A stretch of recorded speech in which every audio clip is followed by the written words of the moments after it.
Go ahead and admit all and begin recording. And Steve, the floor is yours. Okay. Hello, everyone, and welcome to the August 18th, 2025 board listening session. Got everyone in?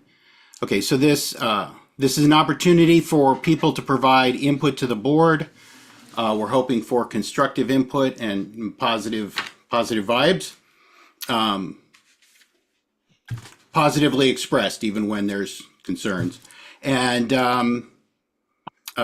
we want to make it clear that there's no speaking no talking to personnel matters. That includes volunteers or staff. At the beginning, what we have done is collected. I'm going to share screen here.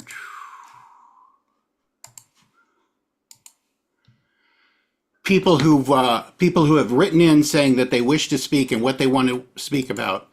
And the only reason that we are grouping these is because is to just try and keep people who want to talk about the same subject together. I'm looking to get my chat window up. So is there any, these are only 4 people who have sent an email so far. These are the subjects. I realize, for example, that dust is not everything that Ann Bennett Rogers wants to talk about, but I'm just trying to keep people somewhat grouped. Is there anyone here not on this list who wishes to speak tonight, and can you just let us know generally what you want to talk about? Please post it in chat.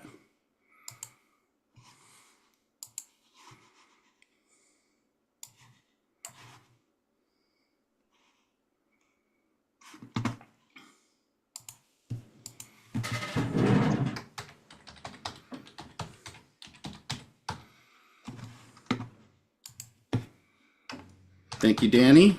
Anyone else? Is there anyone else who would like to speak tonight? We're trying to collect the names. We allotted 15 minutes for this. I don't think it's going to take that long, but we are going to be a little patient. Is there anyone else who wishes to speak tonight? We just are going to determine how much time we can give each person by how many people want to speak. If you'd like to speak tonight, please raise your hand in chat. We'll give it a couple more minutes.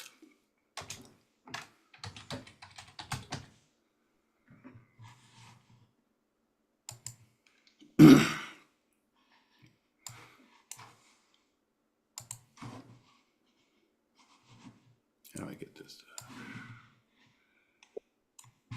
So I see John Pincus has come in, and so is Ann Bennett Rogers. I think that's Ann there, isn't it? Ann Bennett Rogers.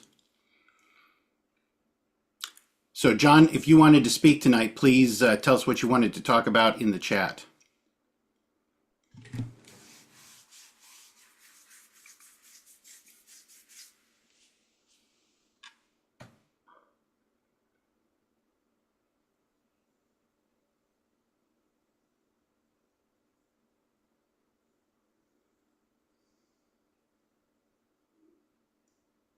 Okay.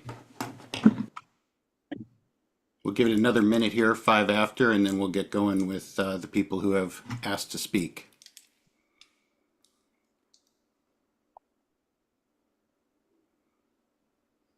So as a reminder then, the way this is going to work tonight, the board is here to listen. There won't be any questions answered. We won't be engaging in dialogue. If for the number of speakers that have shown up, we probably will be extending the time that you have to express yourself. But that'll be it. Last call. Now we can do another call afterwards. You're on the list, Coyote. Did you have something else? Just wondering, I'm on there with 3 things. Do I have 3 minutes for each? Well, we're going to work that out in a minute. So I guess that's it. Did I get sidetracked there? Nope. This is a one-way deal, and we're going to start with. We're going to extend it to 5 minutes, and Carla wants climate change and equity. Okay, so we do have another speaker came in.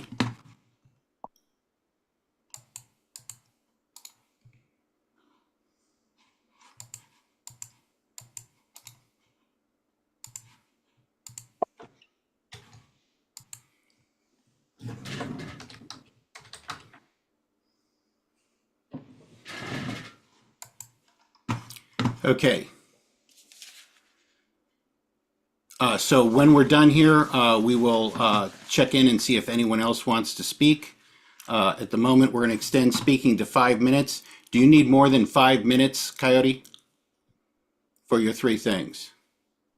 Um, I might. Okay. Well, I think. What about you, Ann? Do you need more than 5 minutes for your two? Oh, I don't think so. Short and sweet. Okay. All right. Um, we'll be flexible with you, Coyote.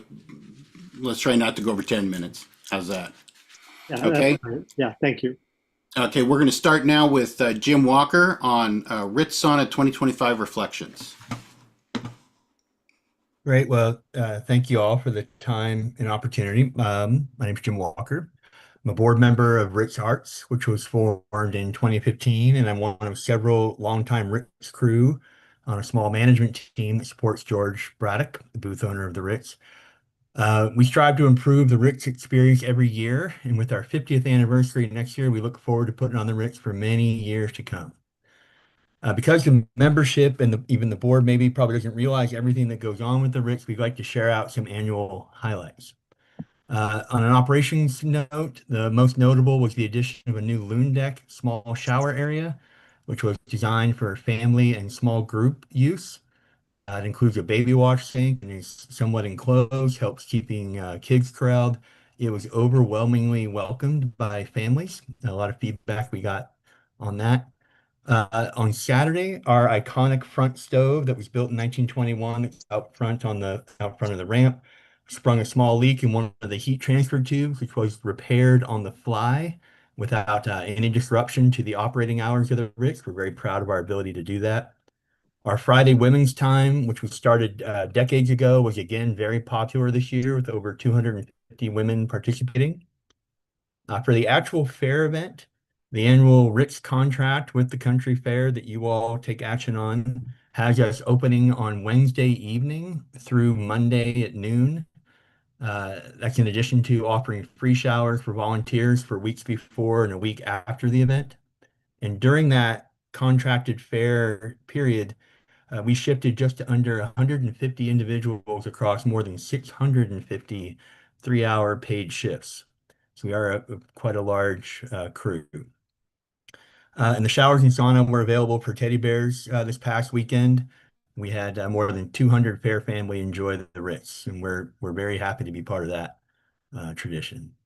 On the art front, we were proud to commission another house front piece from Teak, who's aka Patrick Price, who's a Ritz crew member and a local Eugene artist who was born and raised in southeastern Alaska. Teak also added a new stylized beaver painting to the Just Say Please Park fence, which was out in the public area, which all fairgoers were able to enjoy.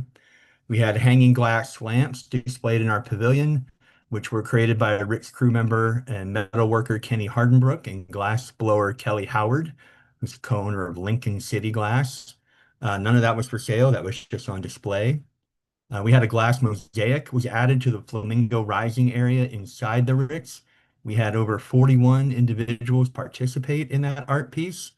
Some of them were learning glass cutting and mosaic design for the first time. We also collaborated with the Hammerschlag family.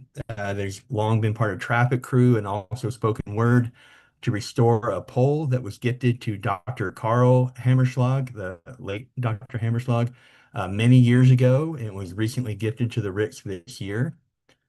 And then I also want to, especially for this arena, our management team has many touch points with the OCF management team and bums and board members.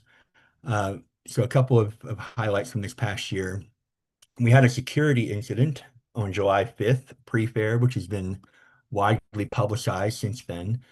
Ritz crew made the identification and interception following our own security protocols we've had in place for many years. When the situation escalated, we engaged with bums and big boys. The situation resulted in a citizen's arrest by a Ritz crew member. It's an ongoing court case at the moment, but we just wanted to acknowledge the close collaboration in a very sensitive situation. We value that highly. We also work very closely every year with Water Crew in a very mutually supportive way. This year, our truck delivery contractor was able to facilitate keeping an uninterrupted water supply of the fair when they had some water truck problems on Sunday. So that, being in close relationship and close contact helped facilitate that. And looking ahead, every year we strive to improve the Rick's experience, and we'll be working on clarifying several policies and operational procedures. I don't have time to list them all here. Um, but if anybody wants to see a longer version of those comments, what kind of the policies we're working on, or get into conversation about any of this, they can email us at richsauna@gmail.com, and we're happy to share kind of the script here that I'm going through. And as many know, just to close here, next year we'll be celebrating our 50th anniversary, and we look forward to keeping the Fair board and the membership informed through the Fair Family News and other outlets. Thank you for the time and attention. Thank you very much. That was Jim Walker on Ritz Sauna 2025 Reflections. And now we're going to go to Tim First about amplified sound. Hi, I'm Tim, better known at the fair as Fyodor Karamazov. I've been leading the parade for most of the last 50 years, and I've also been the camp host for Stage Left from the time the camp host system was put in place until I retired last year. My main concern as camp host is about amplified sound. The Stage Left camp area hosts about 125 musicians and performers. Many years ago, we were able to sit around our camp in the evening talking and playing acoustic music. Once amplified music came to the fair, it became impossible to hang out and camp in the evenings, which had an adverse impact on our community. At the Stage Left camp, we are impacted by the amplified sound from 6 different stages. Ever since the craft lot turned into Xanadu, we have also been impacted by sound carts setting up in the meadow and also by nearby booths playing amplified music late into the night. Community agreements have not worked. Most sources of amplified sound have no idea who the nearby communities are and who is impacted by their sound. Of the 6 stages, only 2 have ever reached out to us. When we made a community agreement this year with an adjacent booth, they ignored it. Sound permits usually don't help. They are often not posted, and the person in charge of the sound can be hard or impossible to find. Furthermore, many people have no idea that they exist or that they are needed for all amplified sound. In recent years, the major late-night sound impacting the Stage Left camp has been from sound carts that set up at random locations in Xanadu. These are wandering performers, as described in guideline number 11. My experience in trying to talk with a person operating a sound cart is that most have no idea that they need a permit or that there is a cutoff time for amplified sound, and some are uncooperative and even outright hostile to any attempt to get them to turn it down, much less stop, even at 3 a.m. While the guidelines are a nice attempt, they are seldom observed and rarely enforced. If the fair is unwilling to ban all amplified sound after the fair closes to the public, I suggest restricting amplified music to loud zones away from all large camping areas. In my opinion, amplified sound is like cigarette smoke. The person smoking might enjoy it, but everyone within smelling distance is impacted by it. Likewise, the people playing amplified music might enjoy it. The people who enjoy listening to it gather around the source, but the sound travels far beyond and impacts many people who are disturbed by it. The fair finally restricted cigarette smoking to specific areas, see guideline number 13. Treat amplified sound like giant cigarettes and do the same. Restrict amplified sound to designated areas. Also, enforce the fair's policies. If someone does not have a sound permit, shut them down. If they go beyond their permitted time, shut them down. Respond immediately to complaints about amplified sound that violate the guidelines.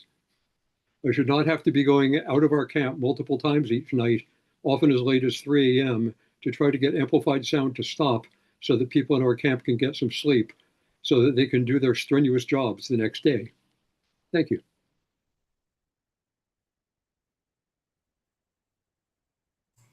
Thank you very much. That was Tim First regarding amplified sound at OCF. And now we've got Coyote, who's going to talk about 3 things: lyrics from main stage on closing on Monday, observation of board dynamics, and recommendations for board initiated healings. And we'll be loose with the 5 minutes here with you, Coyote, but if we can keep it to 10 or so. Thank you Okay, very much. I'll channel my inner Chris Berman and see how the best I can do here. So the first thing, the closing act on main stage on Sunday, the Far Side group. I found their lyrics to be offensive, and two songs in particular. One was I've sent this information to the liaisons for the EDIB work group and also on the diversity committee.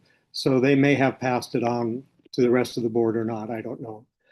But the lyrics to the "Oh shit" included some pretty transphobic lyrics, and I think that's not in the spirit of our fair, our welcoming, our community. I think I've been working with the diversity committee and also the EDIB group to do more education and information about being inclusive to groups, and the lyrics that were contained in that particular song, in addition to having the audience shout "oh shit" all the time. I'm curious about also how that impact anything to do with our family values as well.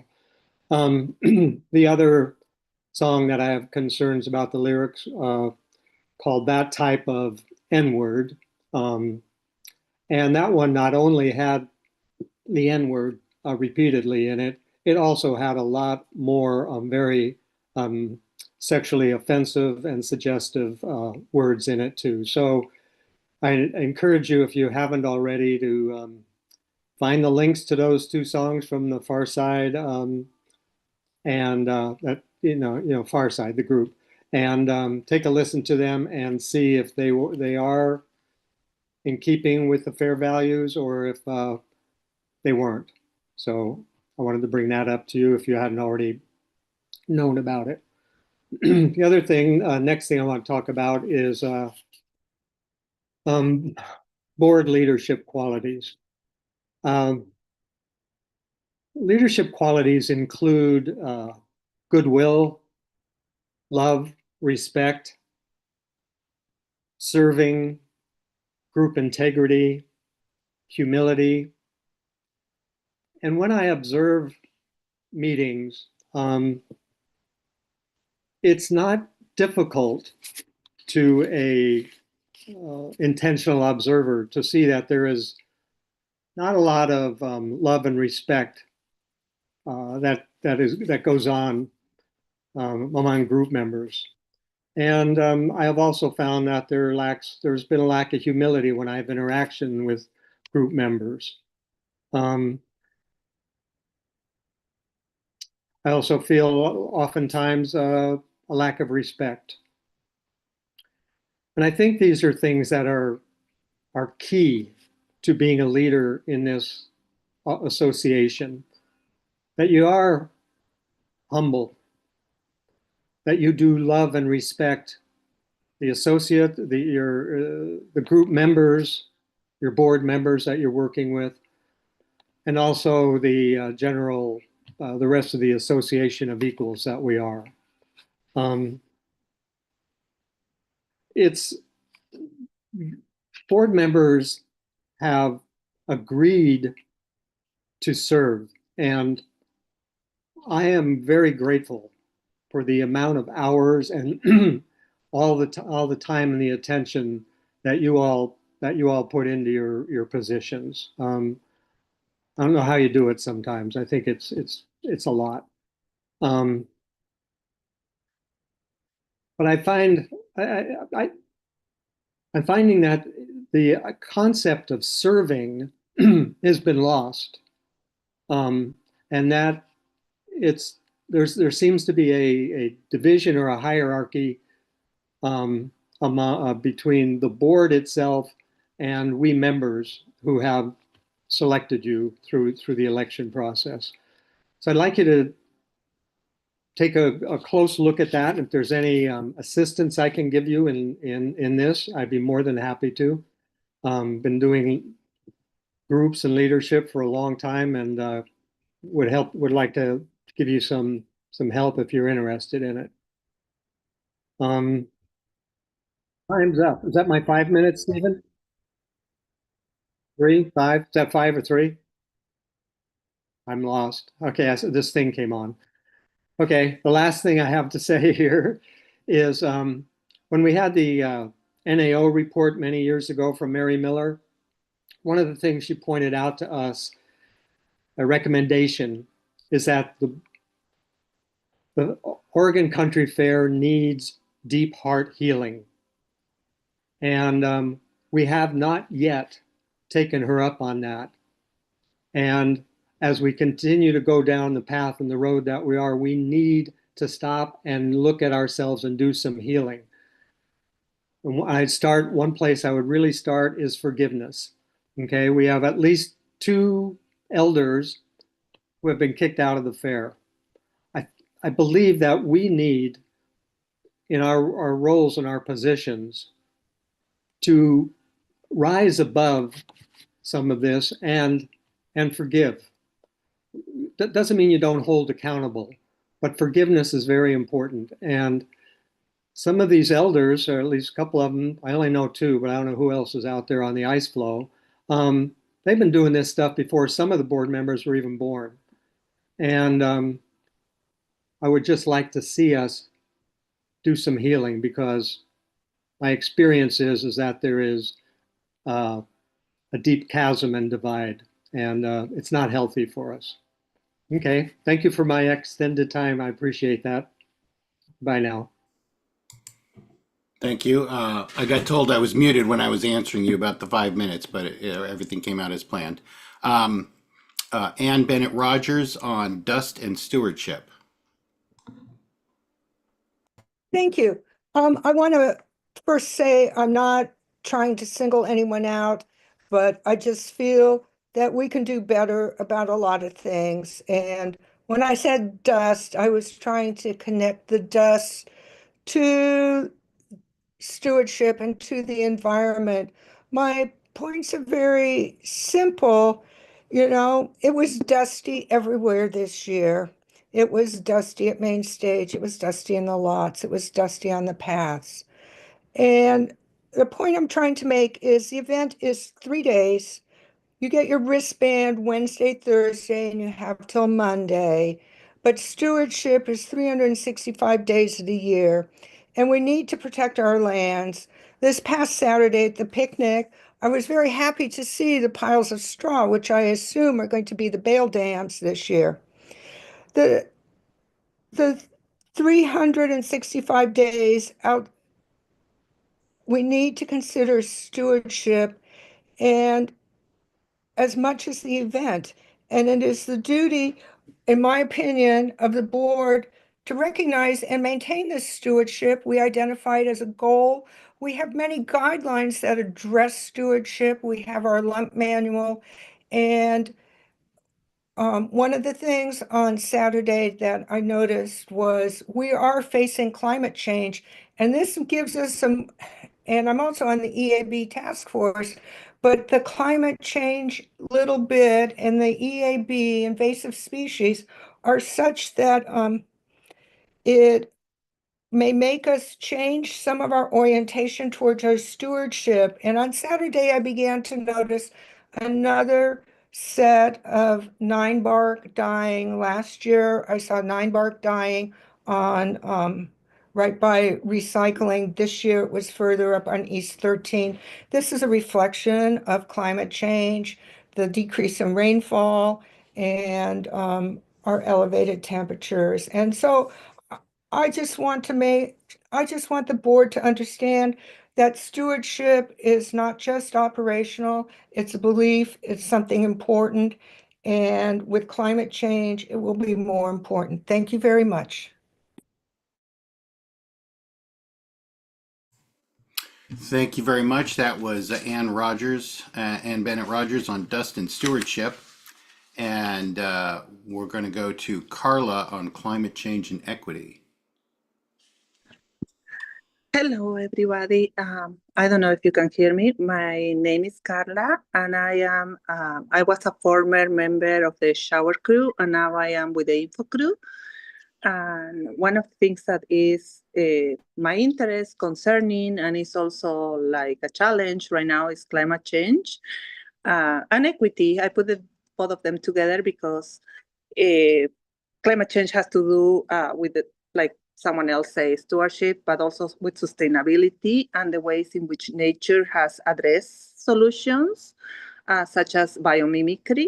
So it represents challenge and opportunities. And when I think about equity, I think about how the severe heat that we had the fair this time that affected not only visitors, performers, but also the members as a whole. So I would like to appreciate and give thank yous to the shower crew who kept running the showers.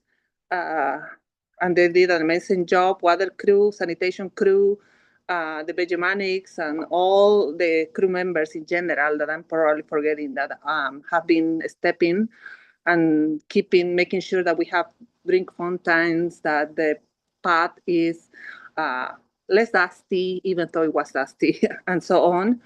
And my question is, what are we doing regarding climate change and equity? When I think about equity, I think that those populations who are very affected and also populations who may have the solution because they're resilient and the capital that they have.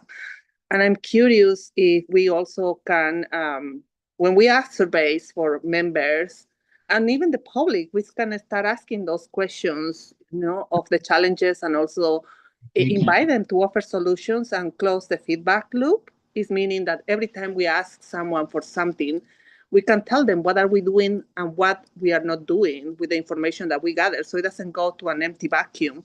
So for me, it's very important to think. And also when I think about culture, I think and equity too, I think, and I have heard a lot about the Oregon Country Fair being like a counterculture. So how does the future counterculture looks like?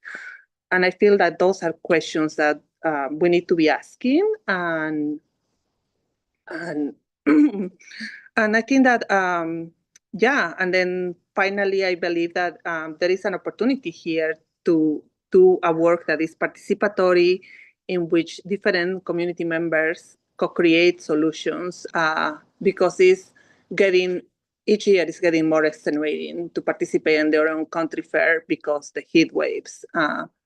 We saw some performers struggling and our members, and we're gonna get more and more overwhelmed. And I'm curious, and I'm happy to hear also that there are gonna be some efforts and initiatives, and I believe that this may have to be iterative in nature too for the fair to tackle and find solutions. And making mistakes along the road may be something that will happen.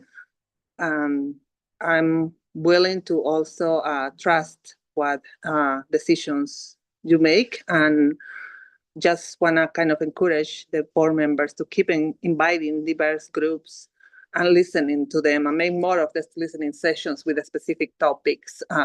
Equity and climate change is one that is key for me because it affects different populations and different people who are more vulnerable, and at the same time, people who are resilient and may have the solutions. Thank you. Thank you very much. That was Carla on climate change and equity. And now we're going to go to Danny Derrick on just general appreciation. Hi, I did send some feedback through the feedback form. I'm hoping the board will get all of those comments. I did have like particular things about different aspects of the fair, but I just really wanted to come here just to say thank you so much. I had my best fair that I've ever had ever. It was amazing. Everything was great, minus a wasp bite early on when we were setting up, but all okay. And this thank you goes not just to the board members who I don't think hear often enough how much you are appreciated. I know firsthand what time and dedication it takes to be in that role, and it's a service role. So I really appreciate you. Kirsten, you are amazing, juggling a million different balls and keeping them all up in the air. It's It's wonderful to see the results of all of your hard work throughout the year. Staff, everyone at the office, everyone that helps, Vanessa, Sunny, everybody that helps with committees during the year, amazing. And of course, the volunteers and all of the people that are out there, eating dust all day in the fields, and security, just everyone who keeps this show going. I just so appreciate you so much. And that's it. Short and sweet. Thank you so much. Thank you very much. That was Danny Derrick with appreciation. So we're just going to review really quick. We're here for a board listening session. There won't be any questions answered. There's not going to be dialogue. There's just people expressing themselves to the board.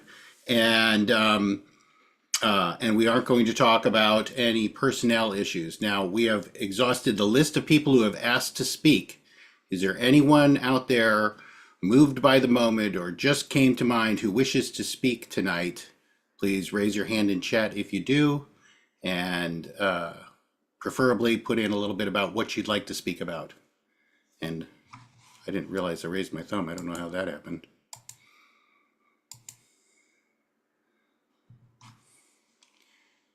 And still waiting. Just last call for anyone else who wishes to speak tonight. If not, AJ, how would you like to wrap up, or do you want to move to President's Piece? We would just wrap up. President's Piece tonight is thank you all for coming. Thank the board, all of you that are here. Thank the staff for bringing us on. Thank you, Kirsten. Thanks to everyone that had words to share with us. We will make an effort, I think, in the future to hold more of these. And thank you so much. Have a great night. Thank you all. Sorry I Thank was you. late. I was watching on YouTube since I was having Zoom problems. Thanks, everybody. See you at the September board meeting. Thank you, everyone. Yep. Thanks, everybody. Appreciate it.